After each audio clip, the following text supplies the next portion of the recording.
Donald Trump and his administration continue to scapegoat trans people for just about everything that they can think of. Welcome back to another episode of Pragmatic Optimists. I'm Rachel Cohen. I'm joined by State Senator Tiara Mack, and we're going to be talking about the Trump administration's attack on trans people in this country once again, because the number of attacks, the method of attacks continue to morph, but there have also been troubling trends since the very first days of his administration that make clear that he intends to expand those attacks and restrict trans people's access to care and perhaps access to everyday lives.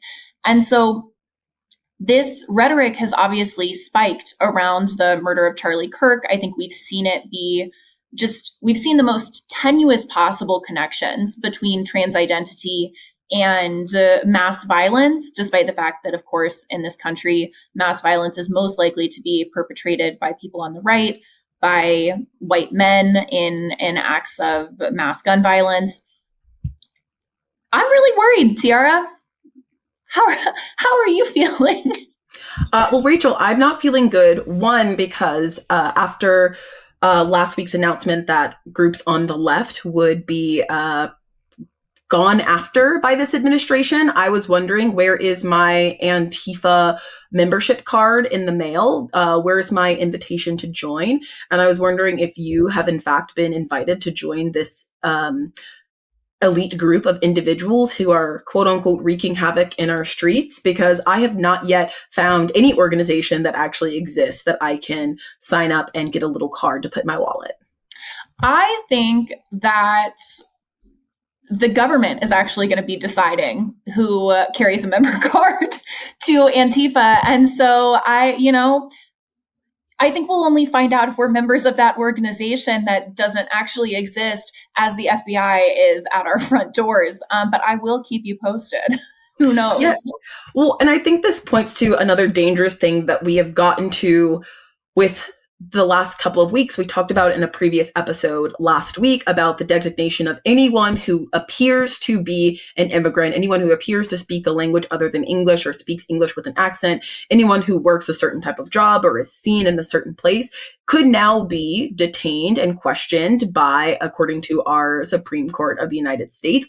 And the designation of Antifa, or anyone who appears to be trans, can also now face this designation of a radical anti-government extremist. And I want to be very clear, there is research on the ADL's website, even though it's been removed by the federal government, research on who actually commits extremist violent crimes. And in the last 10 years, 3 out of 4 killings were perpetrated by right-wing extremist groups in the United States. Of 328 total deaths, 3 out of 4, 75% of them, were committed by white nationalists and people who align themselves with the alt-right and right Christian nationalists. And so it's not only confusing, but it continues to be a dangerous precedent that this government is setting up, that people will be put into categories simply by how they look. This is Black and brown people. These are immigrants. These are people who are either visibly queer or whatever that means, like the blue-haired, septum-piercing, shaved head person that the right wants to put memes about of us is now going to be the person who is going to be attacked by this government. And they've only created a pathway time and time again by their vilification. We even saw in the aftermath of the Charlie Kirk murder that they were going to try to paint this as motivated by a trans person, even though we know that end up not being the profile of the eventual shooting suspect that they have now in custody and have been interviewing. So, Rachel, what else is concerning about some of the designations and the attacks on specific groups, particularly trans people, that have been transpiring over the last couple of days?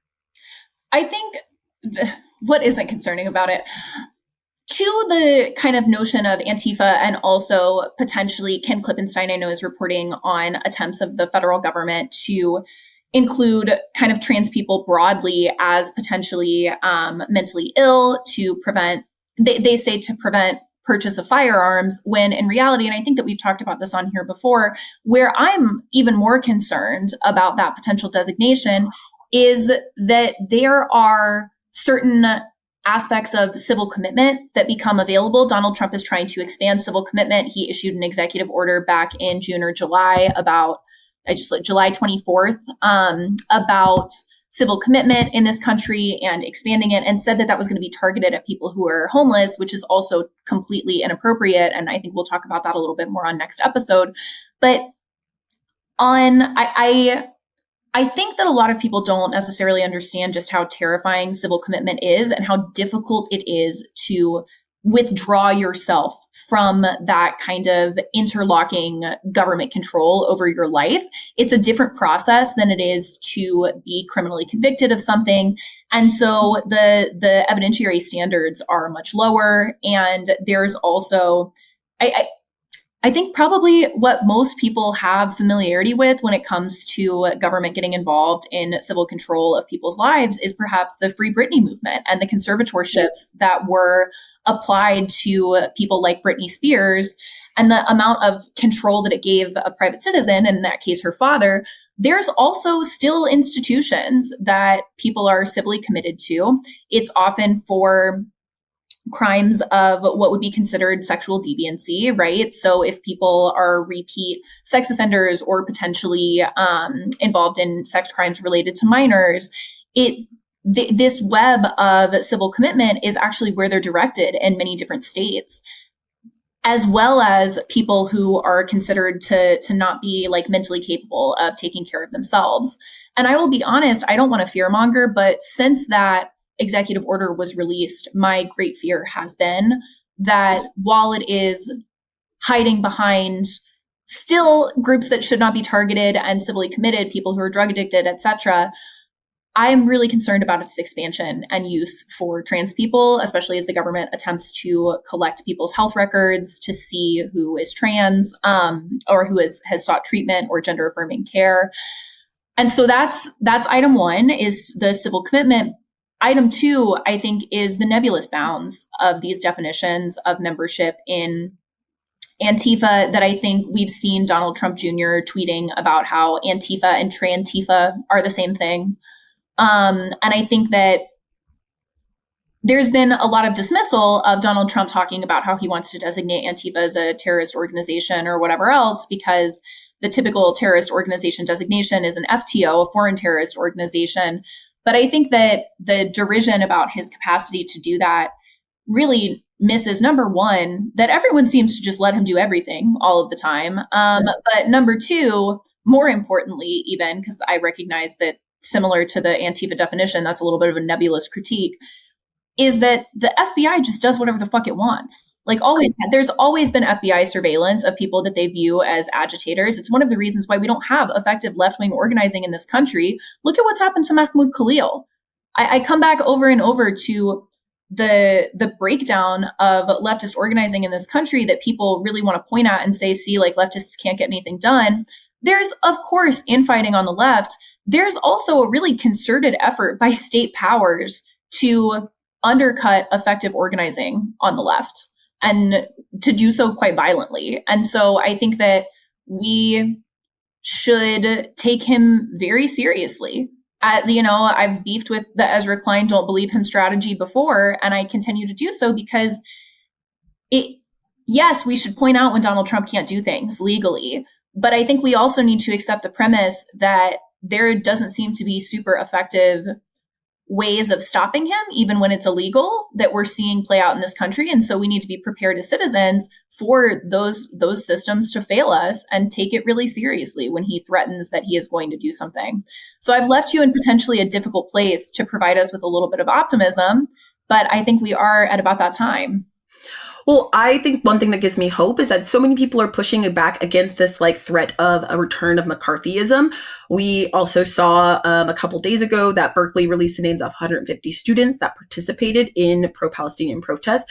I don't believe that most of our neighbors are going to fall for these attempts to give up people in their community for being Antifa, or give up members of their community for seeking gender affirming care, or out their trans trans neighbors, because we have continued to see how dangerous this administration is, and people are poking holes in the arguments. The universities, the big law firms, the corporations that have started to give in to both their corporate interests, their financial interests, and into this administration have now started to see the blowback, whether it was Target or now Disney and the ABC decision to remove Kimmel from online. People have started to actually wake up to the fact it took, in some cases, people who looked more like them and seeing wealthy, connected white men bear the brunt of the third, fourth, fifth assault on communities. But I think people now understand that first they came for the trans community. First, they came from the immigrant community, and now they are coming for people who look like you.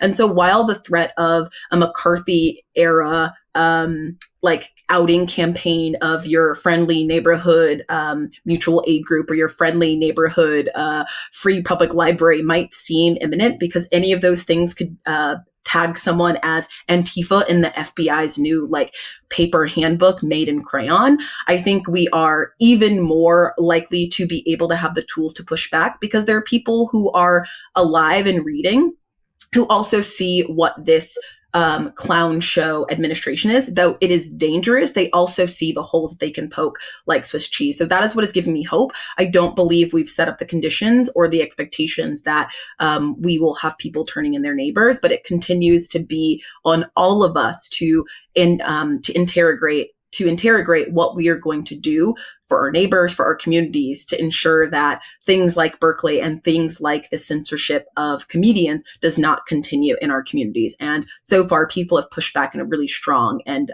vocal way with their dollars and with their support for institutions. And so that is what is filling me with hope. I will leave it there, Praggies. We are going to do another episode soon, diving into a few more issues. And please remember to like, subscribe, and share. And we will see you again soon. Bye. Bye, y'all. Can't get your fill of Legal AF? Me neither. That's why we formed the Legal AF Substack. Every time we mention something in a hot take, whether it's a court filing or a oral argument, come over to the Substack. You'll find the court filing and the oral argument there, including a daily roundup that I do called, wait for it, Morning AF. What else? All the other contributors from Legal AF are there as well. We got some new reporting. We got interviews. We got ad-free versions of the podcast and hot takes. Where? Legal AF on Substack. Come over now to free subscribe.